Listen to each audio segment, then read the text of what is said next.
Chapter 5. San Francisco. Night after night, for 7 weeks, I returned to the tiny apartment. Most of my conversation was with 2 gay men who operated the building. Sam was nice, good-looking, but conversation was all he was interested in. I couldn't entice him. Joel was just too effeminate. The other girls in the office seemed to disappear into the San Francisco meetings, and I returned to the 1.5 rooms on Upper Market Street that were described as a studio apartment, but without windows. Short, fat, bald Mr. Pritchard, the president of the company, had never followed through after his initial advances. Dollar signs were all over him in his green silk suit as he leered at me through his horn-rimmed glasses at first day. "I could do great things for you," he said, unabashedly surveying my lean figure, theatrically heavy makeup, and short bleached hair. "I'm going to put you into the field as a follow-up girl." His company was in the magazine subscription business, and I had been hired as a telephone surveyor through a newspaper ad and interview in San Jose with young, ambitious Jim, my supervisor. But the talk had been bigger than the payoff. I hadn't even received any money yet. Just an apartment and a blue Rambler station wagon. It seemed as I was being kept, but with no money, and my skimpy savings from my waitress work were just about gone.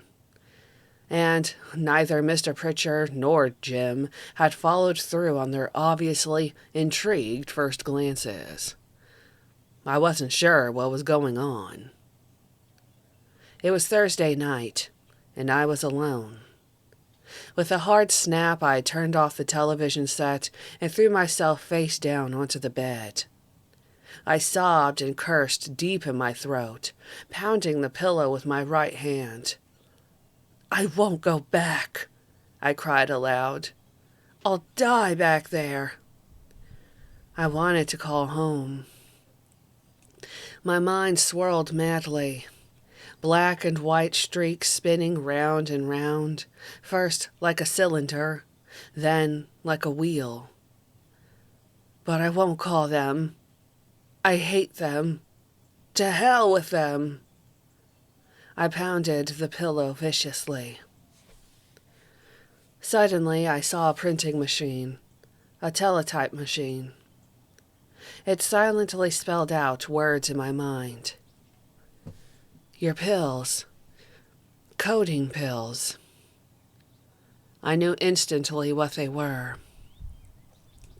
After a trampoline accident the year before, I had been given a bottle of codeine pills for pain in my sprained knee. I had never taken any of them. Pushing myself up from the bed, I went to the tiny bathroom. There they were in the medicine cabinet, untouched. I took the bottle, there were at least a dozen pills in it, and went back to the bed. I could still see the teletypewriter. "Slender thread," it wrote. I said it aloud. "Slender thread?" I smiled. Slender Thread was a Sidney Poitier movie I had seen late one night. I rose again, went back into the bathroom, ran water into a glass, and swallowed all the codeine pills, 3 and 4 at a time. The teletypewriter continued to pound out words, like a script. Returning to the bed, I grabbed the telephone book from the night table and found the listing for hospitals. Emergency room. That's what I wanted. I placed the telephone on the floor beside the bed and dialed the number and lay back on the bed. A woman answered. "Emergency room." "Hello? I want to talk to somebody." "What about?" The woman's voice was level, but rushed. "I'm not going to be here long," I said solemnly. I'm going to be with my mother. The voice tightened slightly. Where? I paused for 2 or 3 seconds. In heaven? Oh, I see. The voice became softer, confidential. I hope you haven't done something foolish. I detected a muffled sound. Then the voice continued. Why don't you tell me what the problem is? Let's talk about it. I smiled. She was stalling for time, just as I had known she would. Oh, you'll see pretty soon, I said, quite cheerily, in fact. The woman, obviously a nurse, talked on swiftly but gently, without panic. I saw the teletypewriter. Give her just enough time. It spelled out, a letter at a time. Several minutes went by. I have to go now, I said abruptly. Thanks for talking with me. I put the receiver down, pushed the button, but then left the receiver off the cradle.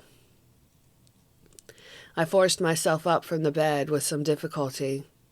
I fastened the chain lock on the door, but left the door ajar. The chain could be snapped. I smiled at the deadly melodrama I was playing out. I rummaged through my chest of drawers and pulled out the old white Bible. It was scuffed and turning gray. The hole through Revelation was as ugly as ever. I withdrew the picture of my mother that was tucked inside and returned to the bed, sprawling face up. My arms and legs felt removed, no longer part of me. My head seemed hollow. I put the Bible under one arm and the picture under the other and closed my eyes. The teletypewriter was gone. What if they don't come? I thought frantically. I tried to sit up, but was unable to move. My God, I hope someone finds me. Then, in the distance, I heard sirens. I smiled. Soon I heard a buzzer. It was so far away. It must have been the basement flat. Then there were excited voices, shouts. A fireman burst into the room. I forced my eyes open momentarily. My God, a man shouted. It's just a kid. Everything became jumbled. Everybody yanked on my arms, pulling me to a sitting position. Then he put his arms around my waist and jerked me to my feet. His face was close to mine. Then he reached up and slapped me. It hurt. He slapped me again. Come on, walk, he said. You can walk, young lady. Now walk. He dragged me across the floor. Walk, damn it. Back and forth we went. Walk. That's it. Keep moving your feet. Several men were in the room. Some were policemen, I thought. We walked and walked, back and forth, without stopping. Several minutes went by. Suddenly, someone took hold of my chin and held my head up. This is coffee now, he said. Drink it. It was scalding. I know it's hot, he said, but drink it. Don't horse around.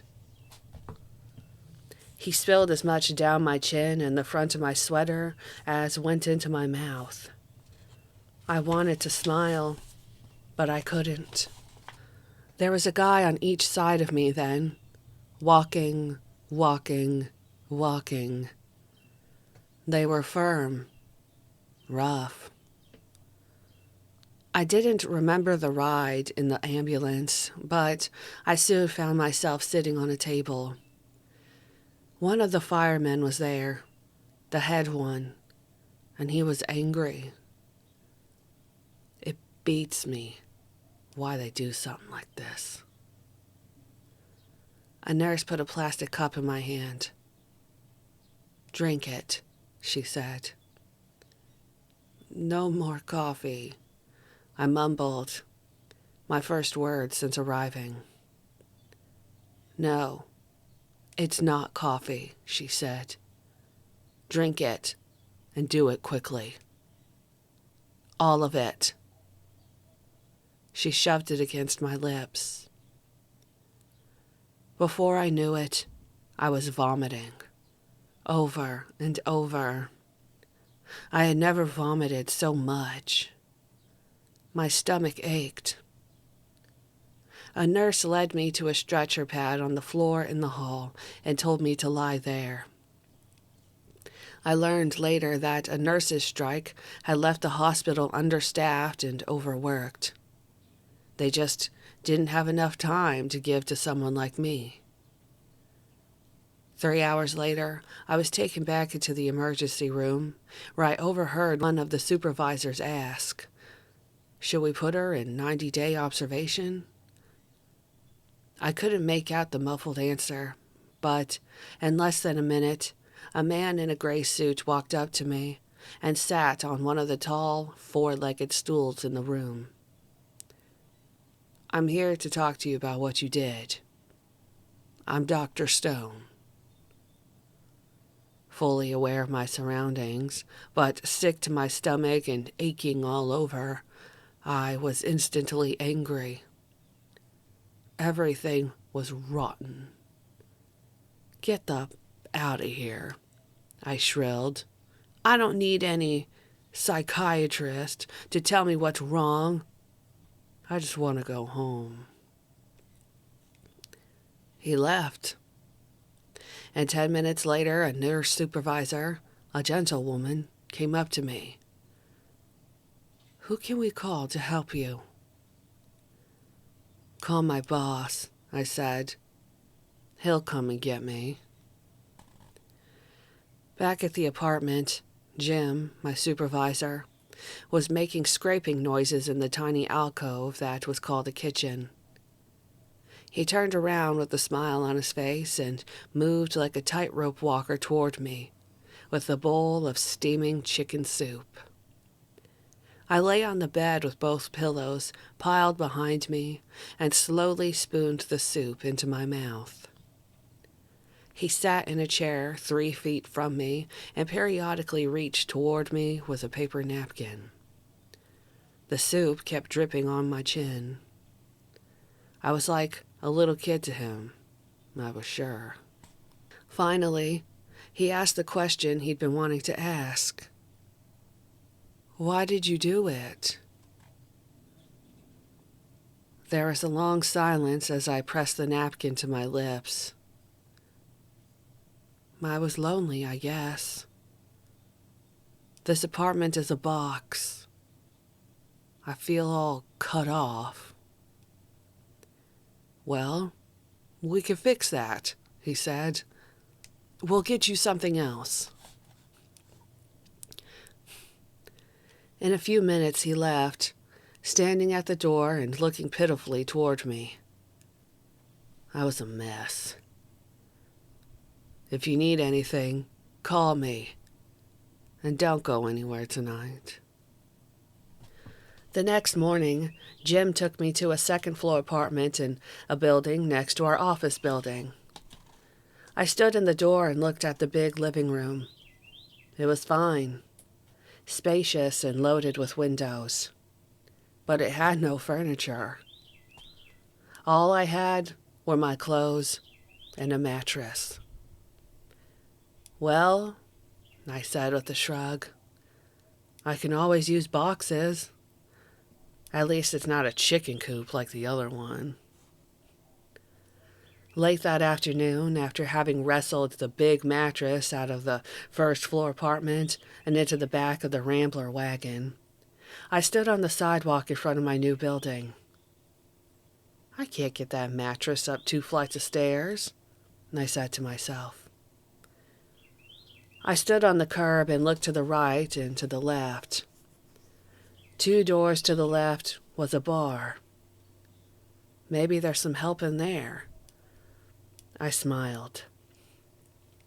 I went into the dark, long room, stopping just inside the door as my eyes adjusted to the change in the light. A half-dozen men were seated on bar stools. I put my hand on the door jamb and leaned rather dramatically against it.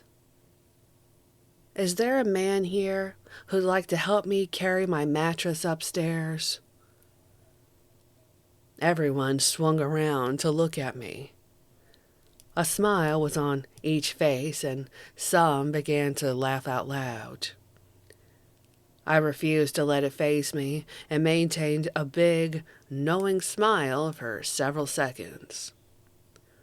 2 men, one a big, blond guy, got up and said, "Sure, we'll help you. Where is it?" I led them to the car, and they easily carried the 3/4 mattress up to the empty apartment, flopping it onto the floor and turning to me. I gave them my biggest smile.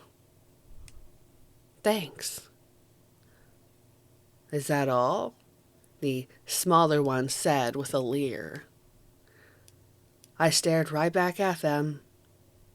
"Yes, that's all."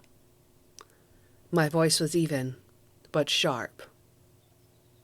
"Thanks." They both laughed and went out. When I went down to the street to get my clothes, a suitcase and a medium-sized cardboard box, the big blond guy was standing by the car again. "Hello again," he said. "I'm Bill. Can I help you with the other things?" He seemed genuinely interested in helping me, and he was good-looking. "Sure," I said, and he carried the box as I walked ahead with the suitcase. "Since you're new around here," he said easily, "why don't I take you out to dinner tonight and show you around?" "Sounds like a good idea to me," I said. "There's not much here but 4 bare walls right now." We ended up in his apartment. His gentleness and easy strength were just what I needed. We made love that night. We spent many evenings together in the next 3 weeks, mostly in bars or in his apartment. With him, I seemed to be able at least to get my head above water. But twice during that period, I fell back into great loneliness and depression, and had to be taken home by 2 considerate bartenders. I became so drunk that I couldn't walk. At other times, I boarded a streetcar and rode up and down the streets of the city, watching the people and fantasizing about their worlds. One night, I sat at the bar near my apartment and saw Bill's friend, the one who had helped with the mattress, stagger through the door. He stood, weaving for several seconds, and came over to me. He was very drunk. "Hi, Tony. Where's Bill?" He looked at me, then at the floor. "He's dead." I knew he was serious.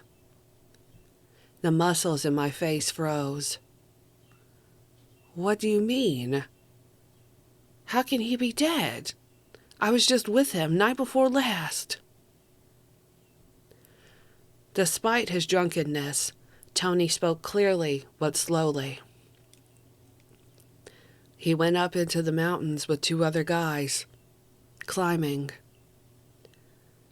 My hand shook, and I was suddenly very cold. Bill fell and was killed. He started to sob softly. My body was rigid. My jaw muscles were tight. Crying's not going to bring back the dead, Tony. I know. I got drunk that night. I don't know how I got home. My next affair began with an automobile accident. The Rambler wagon stalled on the streetcar tracks in heavy traffic, and before I could get it out, it was struck on the driver's side by a streetcar and pushed 75 feet along the street. The impact knocked the passenger door open and threw me halfway out of it. I was dazed. A police car and an ambulance quickly arrived, and people were running around in several directions. I sat half in and half out of the car, my dress riding high on my thighs. I didn't bother to lower it. Let them look, I thought. The ambulance medic obviously looked and helped me out of the car. I seemed okay, but he said, "You better get checked out at the hospital. There might be something wrong that you don't know about." So, for the second time in less than a month, I was on my way to an emergency room. This one in a small clinic. An intern pulled and poked for a couple of minutes and pronounced me unhurt. As I left the room, the young medic was waiting. "Let me take you home," he said. "Okay," I responded. "If you're sure you want to." Among other things, I convinced him as we drove to my place that I was 22 years old and quite sophisticated. Meanwhile, I was nervous about the company car. "My boss will kill me," I said. "He doesn't have anything to blame you for," the medic said. He turned out to be right. The transit department accepted responsibility and made a settlement for the car. But I was determined to leave the company anyway. I still hadn't been paid anything. Jim, the supervisor, kept telling me I was on commission and would get my money in one sum. "To hell with that," I said. "I'm quitting and taking a job that will pay money." The medic, who was growing romantically serious about me, introduced me to a friend who recommended me for a waitress's job at a corner coffee shop. Things are complicated with the medic, who is too straight, too clean for my tastes. But he opened the way for me to support myself. Tips were good for a girl who knew how to smile and walk right. I had to move out of the apartment and into a seedy old hotel that had all the earmarks of Skid Row. "But at least I'm supporting myself," I said, "even though this really isn't up to what I expected." The room, at $14 a week, was on the third floor of the third-story building. The wallpaper was filthy gray, with faded burgundy and olive green flowers, which were bleached out almost into non-existence. I could almost feel the grit in the ancient carpet, deep burgundy with a dirty cream design. I was glad to have windows, even if they were so streaked and dirty that the sun could hardly penetrate them. The drapes, ceiling to floor, were just as dirty as the windows. For furniture, there was a wrought iron sagging bed that squeaked, an overstuffed, worn-out chair, an old dresser with a huge mirror, a wardrobe, and a little coffee table in a musty bay window area, and an old metal pitcher, a wash basin, and a towel rack on the wall. The bathroom was at the end of the hall, to be shared with the old women and men living out their lives, often in drunkenness. I seemed to fit in well with them. One night, about 7:30, there was a knock at my door. I opened it, and a huge burly man in a gray suit was standing there. His neck bulged over his shirt collar, and his tie was pulled into a tie knot like a piece of string. He was a private detective. "Your brother Michael has hired me to track you down, Miss Atkins. He wants me to bring you home." Fear caused my skin to tighten. "My family has found me," I shrieked to myself. Aloud, I said calmly, squinting my eyes into hardness, "Tell him to go to hell." I started to shut the door, but the man showed no sign of moving. I opened it wide again and looked him straight in the eyes. "And you can get the hell out of here too, or I'll call the cops and have you locked in jail. Get lost." I closed the door, turned the key loudly, and went to the middle of the room, clasping my hands around myself. I was cold and shivering.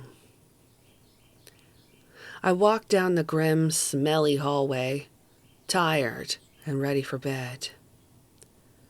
Suddenly, my eyes felt as though they would pop out of my head.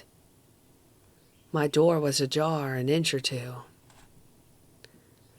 I was terrified, but I knew I had to go in. I grabbed the knob and flung the door wide open. I couldn't believe it. My father was slumped into the overstuffed chair, half conscious. It took about a second and a half to see that he was hopelessly drunk. He opened his eyes and looked at me. Tears slipped over onto his cheeks. "What are you doing here?" I screamed, planting both feet firmly in front of him and letting my rage roll out. "Hello, Susan." He tried to continue talking, but sobs tore at his throat. He cried for several minutes. I just stood there, determined to say nothing. But my insides were pushing down on my bones and muscles like great weights. From my chest to my groin was one solid concrete block. I was afraid I would collapse. "Can I stay, Susan?" he sobbed. "I don't have any place to go." "What do you mean?